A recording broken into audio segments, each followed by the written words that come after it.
Hey, what's good, self-direct investors? I hope you're all doing great, and I want to welcome you back to my channel. If you're new here, my name is Jordan. I'm the mind behind Make More Capital, and today we're going to recap this week in cannabis from March 15th to the 21st. Now, before we jump in, if you enjoy this video or you learn something, all I ask is that you leave a like on it, as it really helps out my channel. And then, of course, if you want to learn how to take advantage of this generational investment opportunity, make sure that you subscribe so that you don't miss any future videos. And then there's plenty of content that you can go back and watch, because a lot has changed. This industry is growing very quickly, but the legislation around it doesn't change nearly as fast.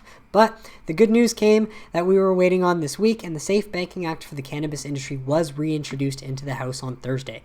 So this bill is expected to pass the Democratic-controlled House, where it passed before in 2019 and 2020, but it could face a tighter battle in the split Senate. Now, of course, all these publications do want to say this to rile up your emotions, but it's important to remember that in 2019 and 2020, there was a Republican majority in the Senate, so Mitch McConnell would not allow this through at all. It's too bad. We could have made so much progress way back then. But since now he is out and the Democrats control the Senate, even though there's a split, there's still a very good chance, and we're going to get to that in a moment, why there's still a very good chance. But they always love to say this to make you feel uncertain. These darn publications. Now, it currently has more than 100 co-sponsors in the House, which is great to see. So it should sail smoothly through there. And the Safe Banking Bill seeks to grant a safe harbor to banks that choose to serve the cannabis industry, permitting cannabis businesses to access basic banking services like loans, credit, and debt funding. Current federal law prohibits banks from working with cannabis businesses because they are federally illegal. So although many cannabis companies have managed to strike deals with banks and credit unions, the cannabis industry still tends to be very cash heavy. So and just to point out, what Marijuana Moment has covered is how there's like 500 banks in the U.S. working with cannabis companies, but there are 4,500 banks. And then there are 150 credit unions working with them, but 5,500 credit unions. So the majority are not. And these are likely small banks and credit unions in states where cannabis is legal. So for them, they're too small to be on the radar of the federal government. And then for them, it's enough of a return on investment to be working with these cannabis companies and to be servicing them. But for the majority that don't, and especially the big banks that have branches in every single state, like JP Morgan Chase, Wells Fargo, and those big institutions and U.S. investors with large amounts of capital to invest, it's those ones that are not going to do it until there is a law that safely says you can invest in cannabis without fear of federal prosecution. That is exactly what the Safe Banking Bill is going to do. So that is huge, and that is very exciting that has been introduced on time, as they said it would. And on top of that, we do see Senate Majority Leader Chuck Schumer and Senator Ron Wyden and Cory Booker reiterating their intention to decriminalize cannabis and teasing legislation that they pledged to release shortly. So this is great to see. We want to move this, and we urge all of our friends out there to let their senators know, let their congressmen know, let their local representatives know that this is long overdue. Again, this is unprecedented from the most powerful people in the Senate, or at least the most powerful man in there, Chuck Schumer, which is great. And then on top of that, Safe Banking Act will be hopefully it doesn't take too long. We don't know how long it's going to take, but it has been introduced. Now, this is a good video just reiterating their plans.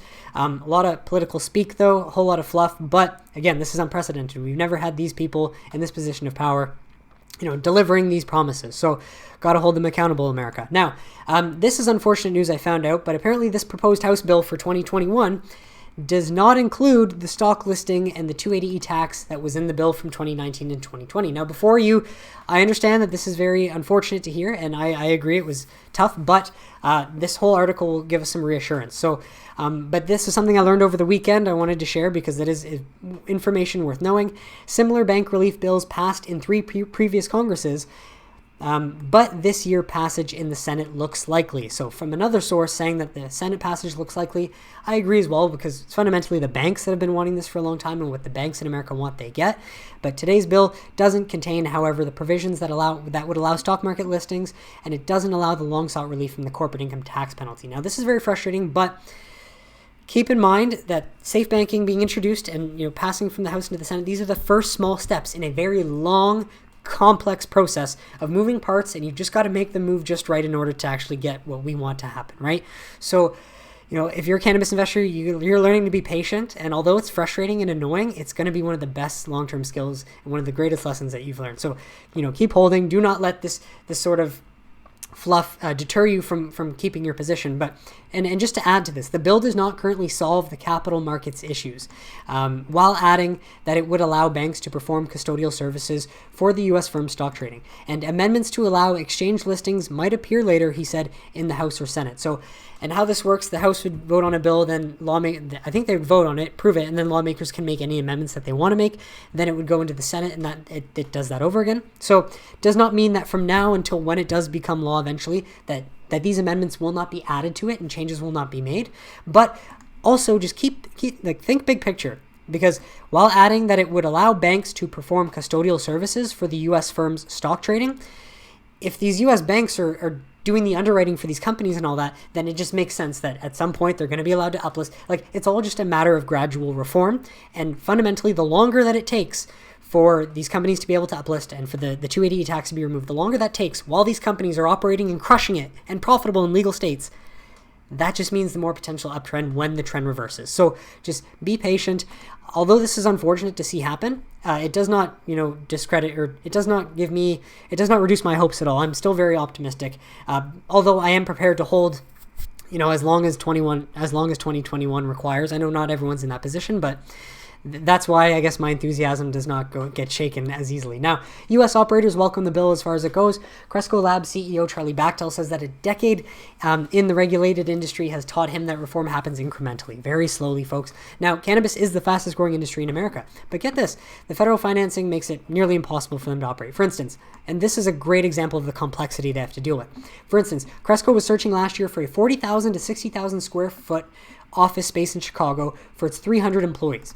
Most office landlords couldn't accept the cannabis company under the terms of the landlord's debt. So it was the debt that the landlord took on from the institution that gave them that debt that would not allow them to bring them in. But, it's on an individual choice basis, pretty much. How crazy is that? And then on top of that, Bachtell visited another cannabis operator recently and learned that they had more than $19 million in cash in their office safe. Neither the cannabis companies or its landlords want that, right? No one wants this. So the safe would relieve those problems, and you best believe, folks, in time that Bachtell and the other CEOs are working hard on this. They will keep pressing for reform on the stock listing taxation and one day interstate commerce. But keep in mind, Boris Jordan did say in the last episode, or the last weeks of This Week in Cannabis, that what's required for investors to get in is not the uplisting, because these institutions can invest in the OTC. What it is the lack of safe harbor language. So fundamentally, though, this bill as it is would provide that safe harbor language, and that is what we need for money to start flowing in, because then U.S. capital will be able to do that without fear of federal prosecution, because it will be literally in law in writing. But on top of this, these public safety concerns have gotten support from the legislation from many law enforcement organizations and dozens of industry groups, including the American Bankers Association and the National Association of Retailers. And so they say a Senate version of the bill will be introduced next week. So I'm just going to wait and see, and I'll update you on Wednesday if any developments come out of that, of course. But on top of this, the American Bankers Association, even them, urge lawmakers to advance the Safe Banking Act. In a letter to several members of the House Financial Services Committee today, the American Bankers Association expressed support for the Safe Banking Act of 2021, which would provide a safe harbor for depository institutions seeking to serve legitimate cannabis-related businesses in states where such activity is legal. So not only will it allow them to take in their business, but it will allow their capital to flow in as well. Now, currently, 36 states have legalized cannabis for medical or adult use, but current federal law prevents banks from safely banking cannabis businesses, including ancillary businesses that provide them with goods and services. Our member banks find themselves in a difficult situation due to the conflict between state and federal law, with local communities encouraging them to bank cannabis businesses and federal law prohibiting it, right? They're in a bit of a pickle. So Congress must act to resolve this conflict between state and federal law. That's the job of Congress. So on top of that, we also have a new bill that would provide insurance coverage, or at least allow that, or ensure that they are not discriminated against for this as well. Titled the Clarifying Law Around the Insurance of Marijuana Act. This bill would prohibit penalizing insurance providers for simply covering those businesses, and it would bar insurers from terminating or limiting policies for cannabis companies or ancillary businesses due to the nature of their enterprise. So very promising. On top of this bill, it's normalizing the cannabis industry, which is what we want long term, because eventually the reform will come, and it just makes sense to set up the infrastructure for the businesses to operate in sync and to operate as fruitfully as possible for them before you do full-scale reform and then let states open the floodgates kind of thing. And just lastly, this was a bit of fluff, unfortunate, really silly, but I think this is good press for cannabis, because at this point, who cares? And it goes to show you how far honesty gets you in politics. If you're honest about your past, you get fired. Five staffers let go over cannabis use. This is insane, but I just think most people are just going to be like, who cares? This is ridiculous. And then we also have members of Congress and these other high executive from different cannabis industry association groups saying that it's sending the wrong message to federal personnel managers as well as policymakers and employees across the country. It's true. It's sending an outdated message. Like 3 of the last 5 presidents, including the current president's former boss, have admitted to consuming cannabis, like Obama did. So the idea that the past use would make a person unfit for service for the White House and ineligible for security clearance is laughable. And then so Representative Earl Blumenauer says there's confusion across the country because of the out-of-date laws and the fact that the American public is not waiting for the federal government to get its act together. And that's kind of what's crazy is how in legal states, individuals are not waiting. They're operating in business as if there is no federal legality, right? Whereas in legal states, it seems like it's the end of the world to legalize cannabis. It's so fascinating where we stand in time right now. But I ultimately think that this is good news because, I think most people are just like, who cares at this point? Getting fired for your dream job, for being honest? Not sure you want to work there then. Now, this is some information from Seeking Alpha, which they seem to have gotten from BTGI. So we can compare this to the information Barrons gave us. And what do they say? Within the next 2 weeks, it is likely the Safe Banking Act will be reintroduced in the House of Representatives. Now, this was March 17th. It would have been introduced on the 18th, so nice. that information seems to be credible. Now, based on discussions with contacts in Washington, the firm says that reintroducing the legislation prior to April 1 means that it will likely bypass committee hearings, speeding up the vote on the measure. That's great, but a reminder that this stuff takes time, right? So make sure that you've got your cash flow coming in, you've got cash to live your day-to-day so that you don't have to touch your investments, but also prepare for that because it could be in for the long haul. Because it has bipartisan support, BTIG believes that the Safe Banking Act can potentially pass both chambers of Congress by late summer. Again, hearing that sucks, but that's the reality.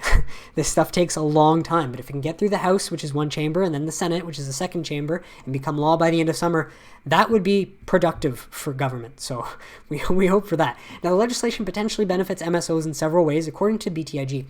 The ability to deposit cash in U.S. banks, the ability to transact in credit cards instead of just cash, which can translate the higher spending, increase public safety, and increase public health. It would reduce the exchange of dirty cash. So on top of this, it does not say, though, that in here it does not say that they would be allowed to uplist or they would remove the 280E tax. So it seems in line with what Barron says. Main thing, though, we're looking for is that safe harbor language that allows investors to invest without fear of prosecution. That is the most important thing.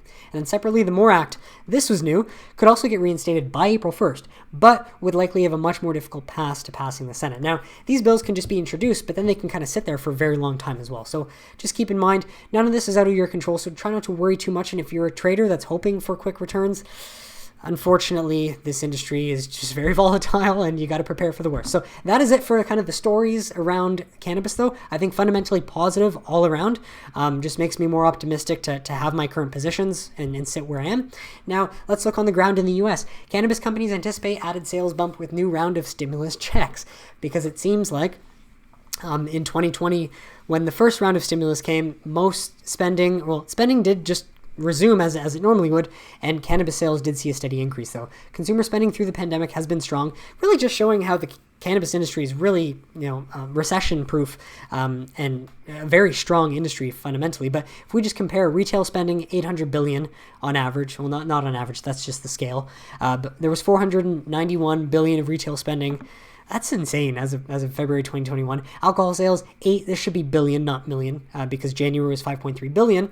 But then you see adult use cannabis sales at just 800 million. So much room to climb as more states, normalize and get used to this. And so this is fundamentally just a reminder of what's actually happening on the floor.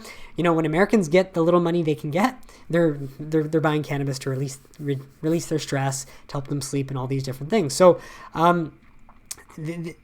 yeah, wild. It's just helping the industry normalize sooner than later. Now, what are MSOs doing? Are they continuing to execute? Well, new weed player in Illinois, I wouldn't say new, they've been there all along, but Curaleaf finally gets state approval to take over 9 greenhouse and Windy City dispensaries. So, a while ago, nearly 8 months ago, Curaleaf's deal closed on this $830 million acquisition of Chicago-based Grassroots in July. State regulators have finally issued approval of the deal. So just a reminder how long these things can take, right?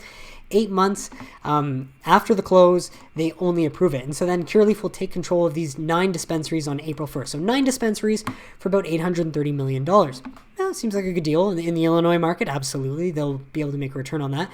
But so what this also means is that since they'll take control finally after April 1, their revenue will no longer be pro forma. It will just become part of Curaleaf's operations now, which is great. And then Curaleaf will have its 10th and final dispensary open in Illinois based on what they're allowed. But hey, Curaleaf just keeps chugging along. That's great. Now, just to reiterate how well Green Thumb did, or just how positive their earnings were in many columns. I have quite a bit on the margin front to discuss. So talk to me about where you're seeing the growth. Yeah, thanks, Zach. It's great to be back. It was a great quarter and a great year. And if we step back, we see growth really all around. We see leverage across the income statement. So for 2020, for Green Thumb, we did over $550 million in revenue. We had $180 million of EBITDA, positive net income, and over $95 million of free cash flow. That's really what we look at as the free cash flow after tax that we can then deploy back into the business. We're seeing growth from American consumers choosing more cannabis. And that says it all. And that's a fact. And like, just there's very little capital flowing in because most people still don't know, or they maybe don't trust. But if you can, just remind yourself that, hey, this is happening. This is real. Nothing's stopping this. It's just a matter of time. That's what makes for successful investing in the long run. So just to reiterate, positive cash flow, positive operating income. Those are all great signs to see.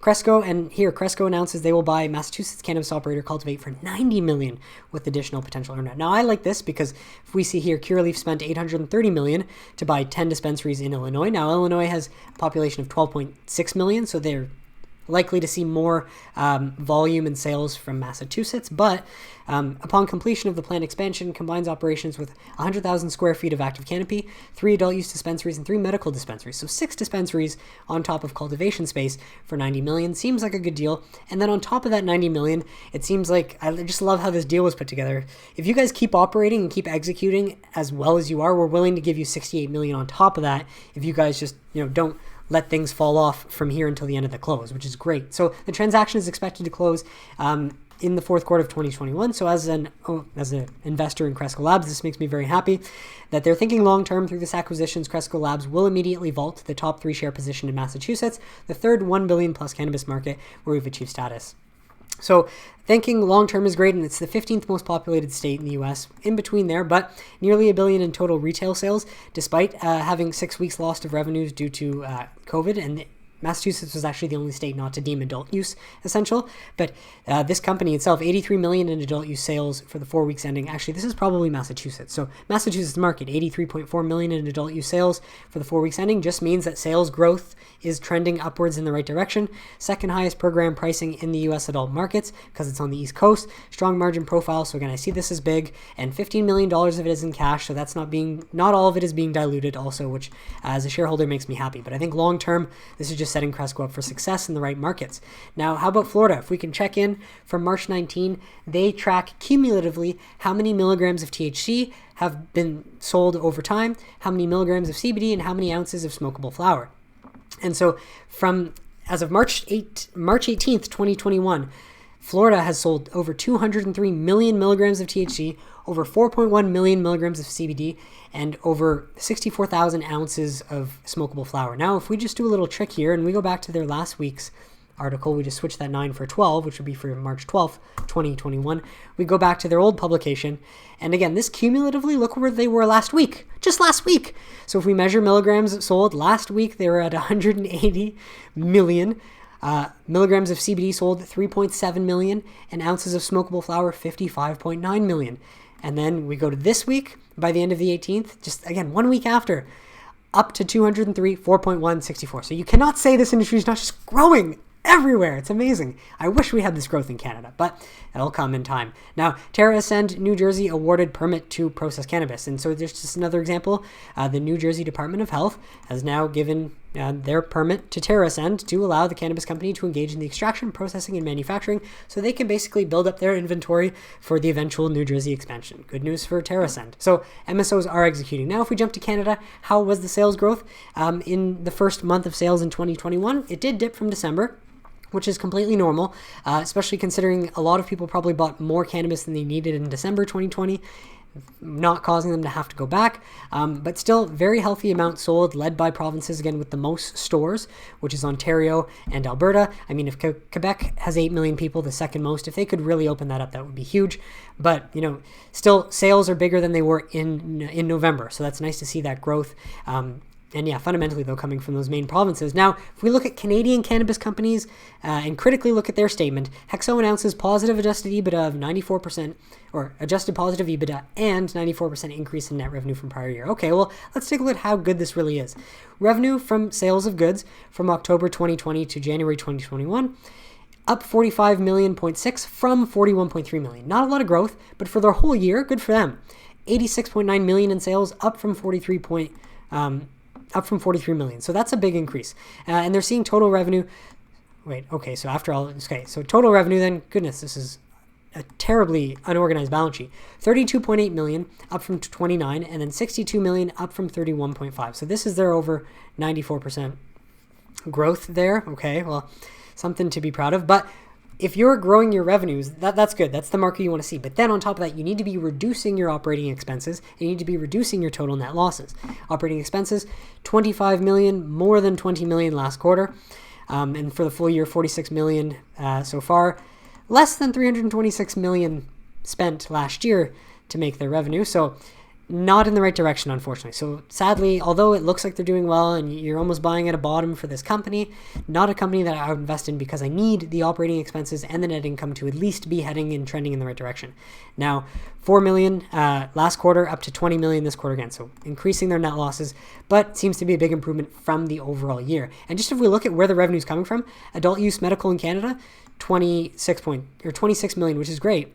Or here, let's just look at this one, net revenue, 24 million. No, sorry, got to break this down. So 26 million from adult use, but then from medical in Canada, 422,000. International medical, 2 million. Wholesale, 109,000. So really all of their market, or all of their revenues coming from the adult use market in Canada, which is great. It shows that HEXO is increasing their market share, but just goes to show how international and medical, even medical market in Canada has gotten weak. I guess people can just buy the adult use, but the international one really is not a whole lot of sales to show for yet. So, I mean, good for HEXO. Hopefully they can keep reducing that, but it's just going to cause them to have to dilute in time. And if you're a shareholder and they keep diluting because they need to stay alive and they need to raise more money, that's a fact of poorly operated businesses, or poorly managed, I should say. Now, net loss from continuing operations. This is Sundial. I just want to start from the bottom. 2020, they lost 206 million. Unfortunately, more than they lost in 219 million, spending 142 million for little profits to show for it. Now, their net loss from continuing operations, 64 million, reduced from Q3, which was 71 million, and a change, reduced by 10%, but for the entire year, a lot more spent than they would have previously. And so, yeah, this is just why, again, Sundial is another company I would never invest in myself, but I'm glad that I lived through the 2018 bubble and watched Aurora and Canopy to kind of be able to identify when this is happening. Gross revenue, net revenue, 13 million, but it cost them $64 million to make that 13 million, and a negative 5.6 of adjusted EBITDA, not great. And then their full year net revenue of 60 million with a net loss. So they spent $239 million to make that 60, and negative EBITDA of 25 million. So just wasting tons of money. And the fact is that they're valued at like $2 billion because they trade on the NASDAQ, and they have like 1.6 billion shares, which is like Aurora back in the day, which they're just going to keep. Eventually, they're just going to do reverse splits and consolidate that way as well. Oh, HEXO, I did want to check though their EBITDA. They're at positive adjusted EBITDA in the title, 202,000. So it's an improvement from 419,000, but still, like, just a lot of markers you got to look for, and those ones are ones you don't want to see. Now, Canopy Growth announces more dilution, US $750 million term loan financing. This is just sad because on top of this, in 2018, Canopy Growth gave Canopy $5 billion.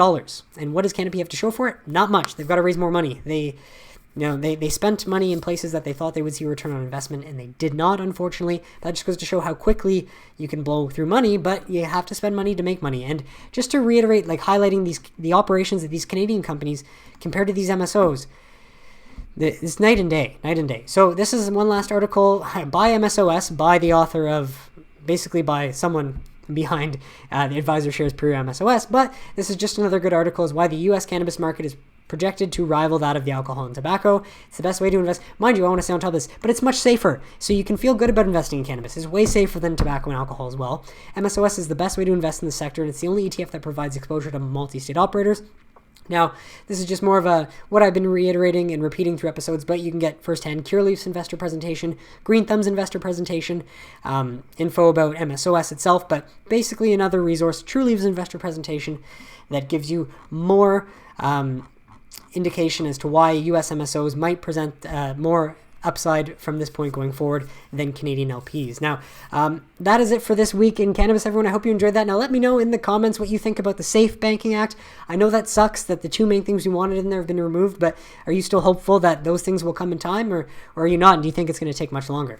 And also let me know about which MSOs you think are going to, or which MSO you think is going to have better earnings this week. We've got Trulieve announcing earnings on the 23rd, so on Tuesday.